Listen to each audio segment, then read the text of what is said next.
بسم اللہ الرحمن الرحیم نحمدہ ونصلی ونسلم علی رسولہ الکریم۔ میاں صاحب نے مینار پاکستان میں جو تقریر کی اس پہ گفتگو ہو رہی ہے اور ہوتی رہے گی ابھی۔ ان کے بہت سارے اشارے جو تھے اور واپسی پہ جو لایا گیا، ان کو جس طرح لایا گیا ہے، ایک بڑا ہیرو بنانے کی کوشش کی گئی ہے، میڈیا میں پوری ایک مہم چلائی گئی ہے۔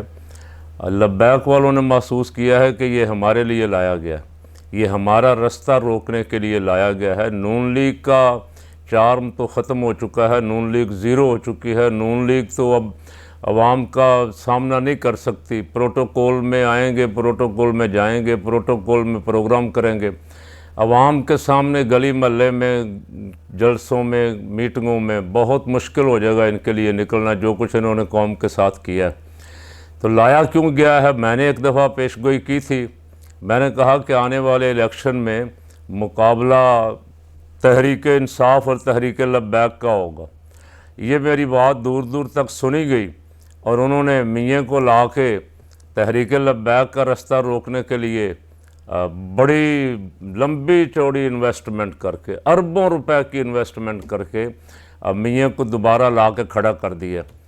تو آج میں نے سنا سعد رضوی صاحب کا ایک کلپ کہیں جلسے میں خطاب کرتے ہوئے، انہوں نے بھی میری اس بات کی تائید کی ہے اور کہا ہے کہ اس کو بوڑھے ہاتھی جس کے دانت بھی گر چکے ہیں، اس کو ہمارے لیے لایا گیا ہے۔ یہ پوچھ رہا ہے میں افسانہ کہاں سے شروع کروں، یہ آپ سن لیں کہ سعد رضوی صاحب کیا کہہ رہے ہیں۔ قبلہ قرض اتارو، ملک سواروں سے آغاز کرو، قرض اتارو اور ملک سواروں سے آغاز کرو اور اختتام 50 روپے کے سٹام تک کرو۔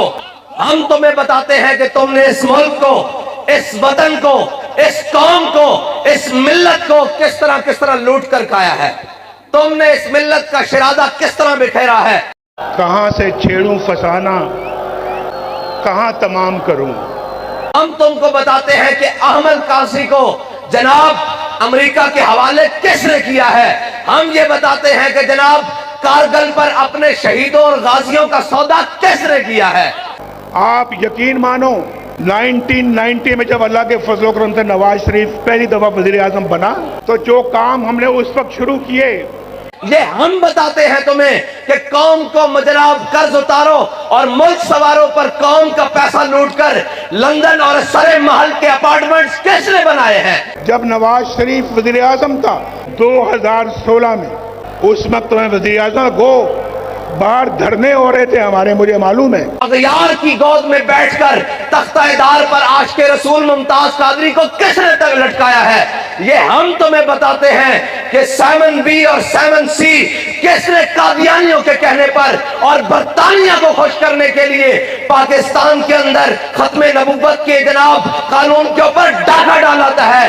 یہ ہم تمہیں بتاتے ہیں کہ پاکستان کی مسجدوں سے، خانقاہوں سے اور جناب دینی مراکز سے، مدارس سے مسجدوں کے سپیکر کس نے اتارے ہیں۔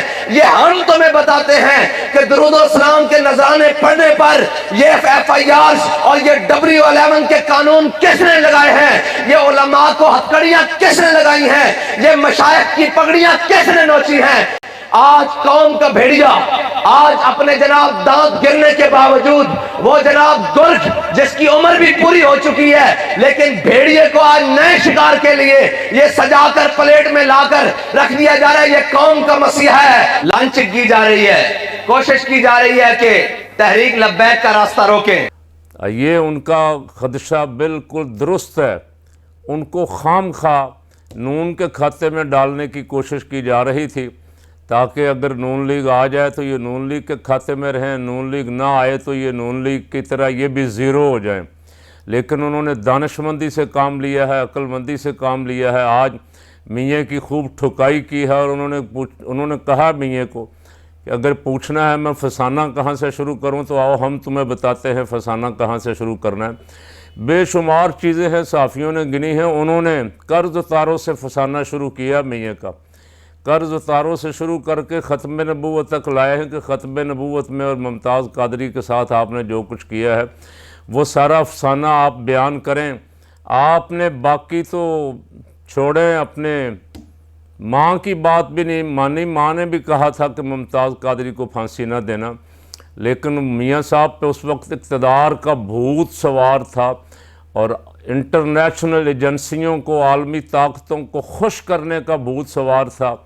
میاں صاحب کا خیال تھا کہ یہ خوش رہیں گے تو اقتدار میرے پاس رہے گا، لیکن میاں صاحب کو پتہ نہیں کوئی اور طاقت بھی ہے جو اقتدار دیتی اور لے بھی لیتی ہے۔ وَتُعِزُّ مَن تَشَاءُ وَتُذِلُّ مَن تَشَاءُ تُؤْتِي الْمُلْكَ مَن تَشَاءُ وَتَنزِعُ الْمُلْكَ مِمَّن تَشَاءُ وَتُعِزُّ مَن تَشَاءُ وَتُذِلُّ مَن تَشَاءُ، جسے چاہے ملک۔ جس دن میاں صاحب کو اتارا گیا، میاں صاحب پوچھتے پھر رہے تھے کہ مجھے کیوں نکالا، مجھے کیوں نکالا، مجھے کیوں نکالا؟ تو میں نے اس دن جمعہ پہ کہا تھا، میاں صاحب جس دن آپ نے حلف اٹھایا تھا اس دن قاری سے یہ آیت تلاوت کروائی تھی، قُلِ اللَّهُمَّ مَالِكَ الْمُلْكِ تُؤْتِي الْمُلْكَ مَن تَشَاءُ وَتَنزِعُ الْمُلْكَ مِمَّن تَشَاءُ۔ تو آج آپ دوبارہ یہی آیت پڑھ لیں تو آپ کو پتہ چل جائے گا کس نے نکالا ہے۔ آپ جب کہتے ہیں جب مجھے لایا رب ہے، آپ ڈائریکٹ کہتے ہیں اللہ نے مجھے اقتدار دیا ہے، اللہ نے مجھے عزت دی ہے، تو جب وہ واپس لے لے تو پھر الزام دوسروں پہ لگانے کی بجائے پھر بھی کہیں کہ جس نے دیا تھا اس نے لے لیا تھا، انا للہ و انا الیہ راجعون پڑھ دیں۔ پھر آپ ابھی 6 سال ہو گئے، آپ مینار پاکستان میں یہی پوچھتے پھر رہے ہیں مجھے کیوں نکالا۔ تو میاں صاحب کو لبیک والوں نے بڑا ٹھیک ٹھاک 2 ٹوک جواب دے دیا ہے۔ میں سمجھتا ہوں کہ لبیک اگر اسی طرح کھل کے میاں کے مقابلے میں میدان میں آئے، اس لیے کہ اگر خان کو باہر نہ آنے دیا گیا، تحریک انصاف کو الیکشن نہ لڑنے دیا گیا، تو پھر لبیک کی سب سے بڑی پاور ہے اور لبیک کا رستہ روکنا مشکل ہو جائے گا۔ میاں کے لیے سب سے بڑا مسئلہ لبیک اور میاں، آپ دیکھیں گے ابھی تو دبے لفظوں میں بولتا رہا لیکن کھل کے آئے گا لبیک کے خلاف۔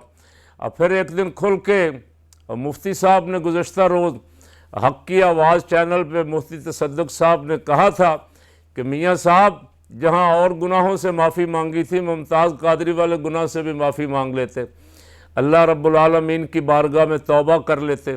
بہت بڑا جرم آپ سے، بڑے بڑے جرم ہوئے، ختم نبوت والا بہت بڑا جرم آپ سے ہوا، ممتاز قادری والا بہت بڑا جرم آپ سے ہوا، اور آپ نے عوام کے حقوق پہ ڈاکہ ڈالا، ملک لوٹ کے باہر لے گئے، اور ابھی تک اس کا ذکر کرنے، اس کی ٹریل دینے یا پیسہ واپس لانے کے لیے تیار نہیں ہے، بلکہ عدالتوں کو، اداروں کو مینج کر کے دوبارہ ہماری گردنوں پہ مسلط ہونے کے لیے تیار ہیں۔ میرے رب نے چاہا تو انشاءاللہ اس دفعہ آپ کا یہ منصوبہ ناکام ہوگا۔